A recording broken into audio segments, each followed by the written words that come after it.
আজকে একটু খুব বেশি খুশি খুশি আছি কেন বলো তো, তার জন্য সকাল সকাল উঠে 6টার সময়তে ব্লগটা শুরু করে দিলাম। তো কেন খুশি সেটা জানার জন্য ভিডিওটা সম্পূর্ণ দেখতে হবে। তো গুড মর্নিং বন্ধুরা, তোমরা সবাই কেমন আছো? আশা করি ভালো আছো। যে যেখান থেকে আমার ভিডিওটা দেখছো, তোমাদের আশীর্বাদে আমিও ভালো আছি। তো আজকে দেখো সকালবেলায় উঠে সব কিছু কাজ ফেলে রেখে আগে রান্না নিয়ে বসেছি। তো মা মাছটা কেটে দিল, আমি মাছটা রান্না করে নিলাম।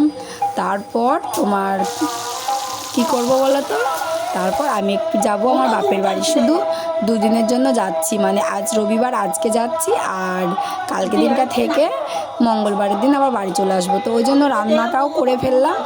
আর এই যে আমি দেখো ঘরটা ঝাড় দিয়ে নিচ্ছি, ঘরটা ঝাড় দিয়ে মোছা হয়ে গেলে আমি স্নান করে বেরিয়ে পড়বো।